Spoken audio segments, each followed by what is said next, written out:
इतिहास हमें यही सिखाता आया है कि इंसान ने पहले खेती सीखी, फिर सभ्यता बनी और उसके बाद ज्ञान आया।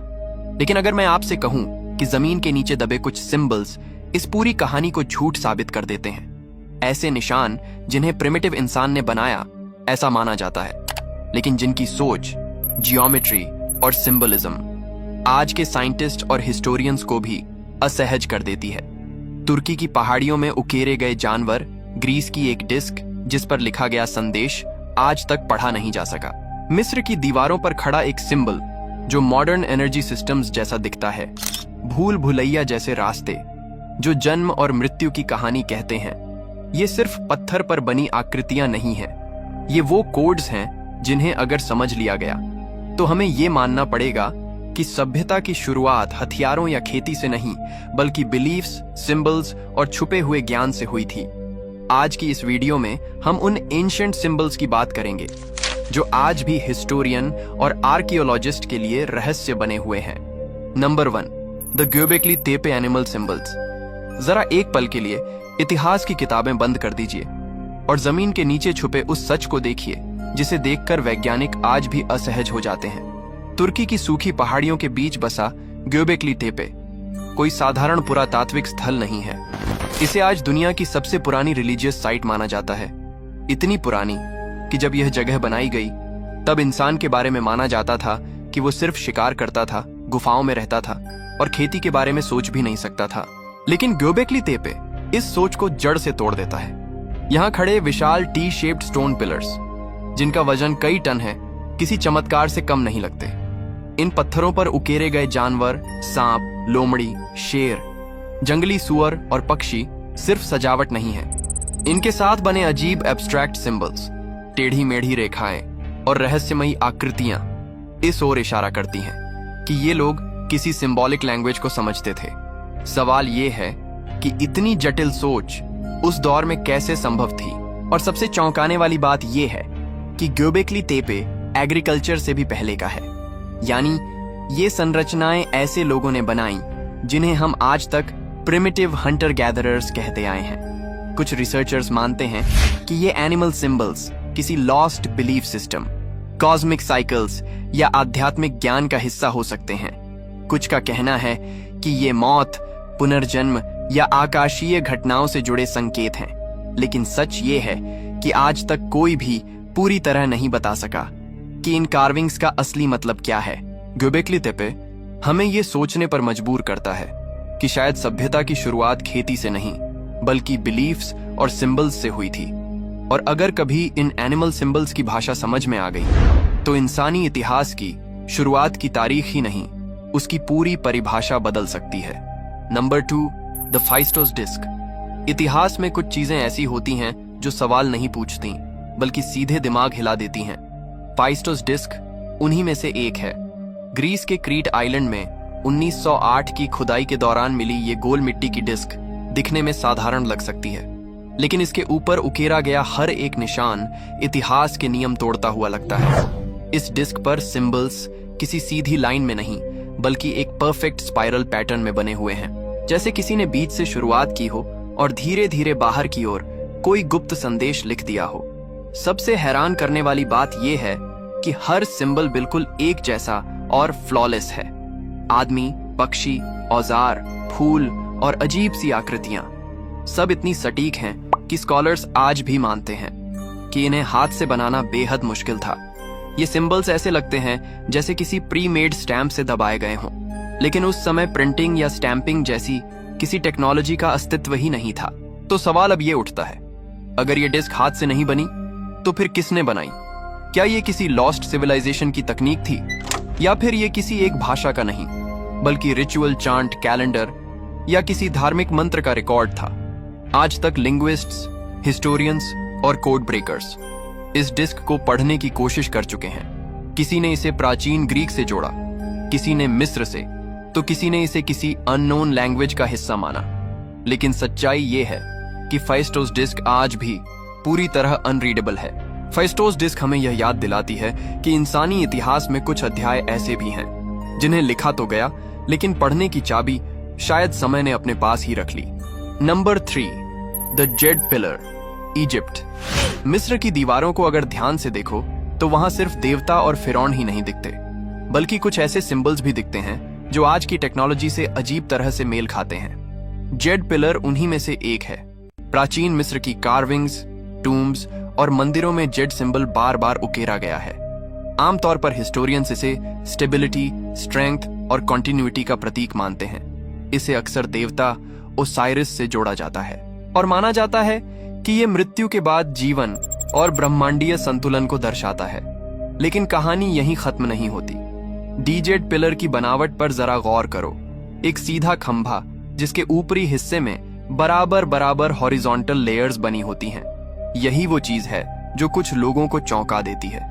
ये स्ट्रक्चर देखने में कई मॉडर्न इलेक्ट्रिकल कंपोनेंट्स जैसा लगता है, जैसे इंसुलेटर्स या एनर्जी कॉलम्स। कुछ फ्रिंज रिसर्चर्स और ऑल्टरनेटिव हिस्टोरियंस मानते हैं कि डीजेड सिंबल किसी तरह की एनर्जी, वाइब्रेशन या फ्रीक्वेंसी को रिप्रेजेंट करता है।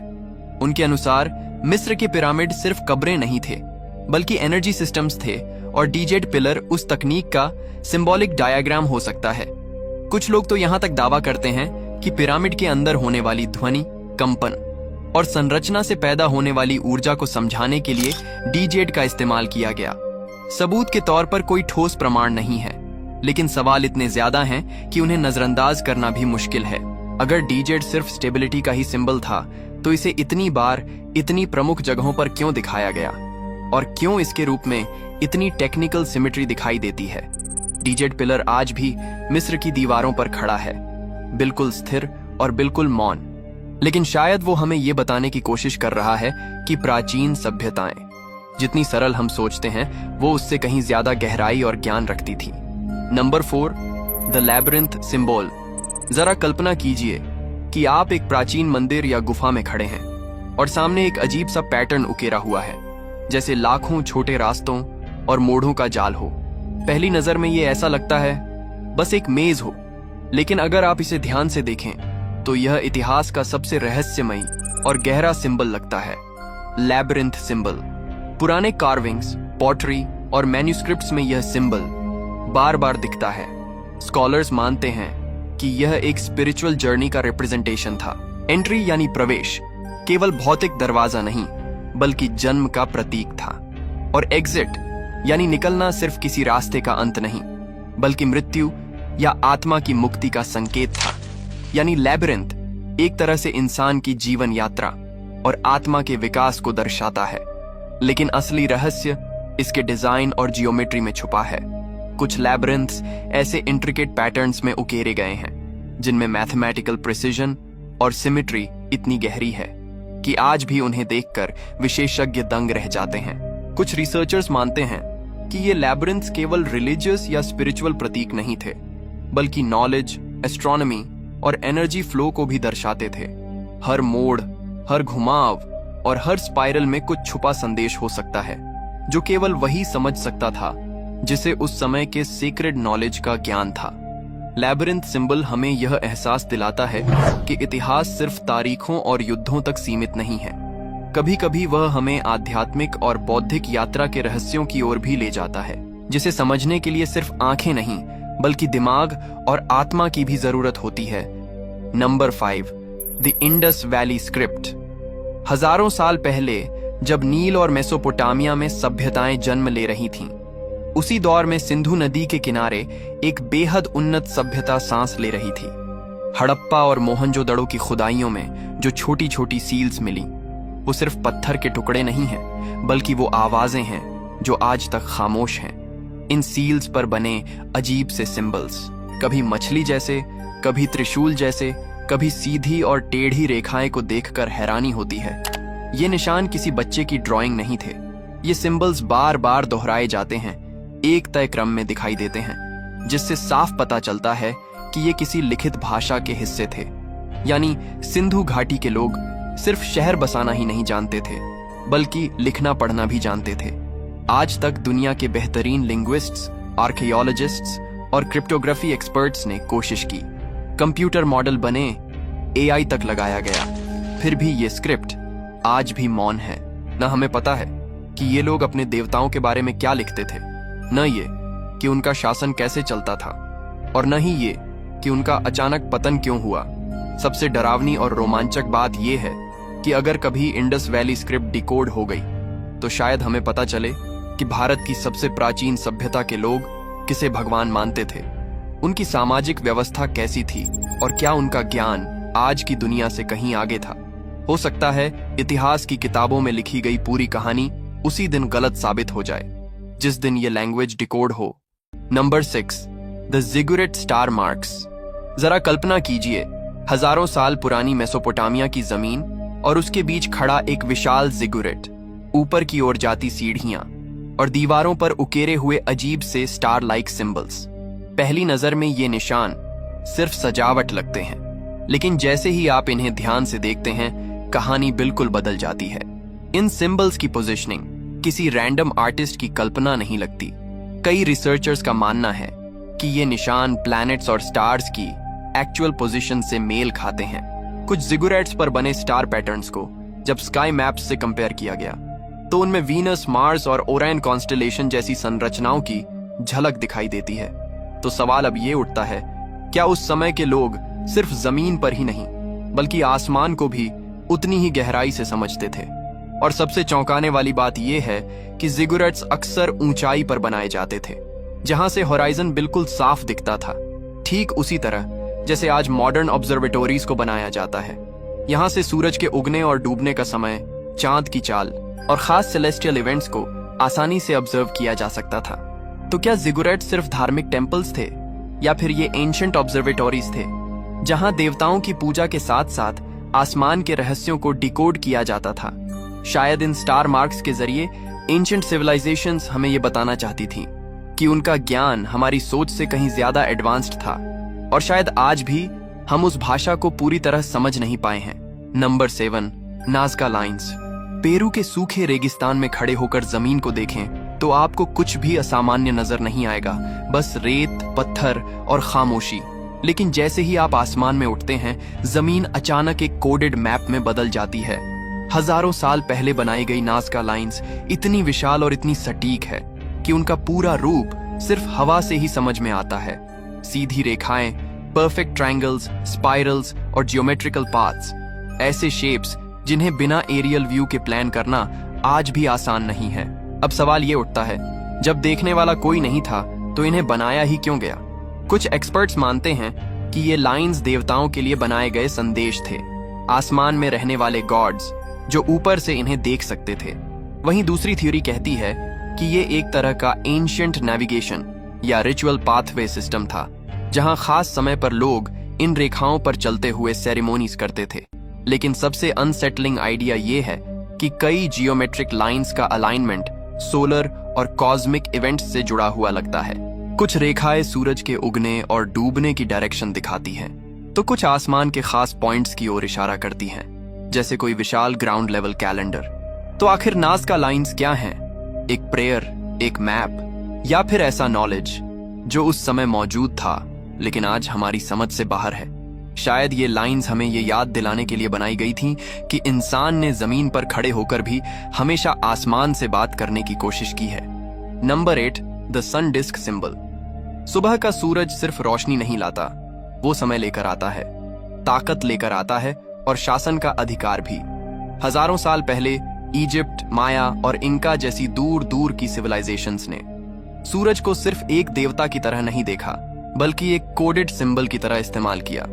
इजिप्ट में सन डिस्क फराओ के सिर के ऊपर दिखाई देता है, जैसे ये बताने के लिए कि राजा की सत्ता सीधे सूरज से आती है।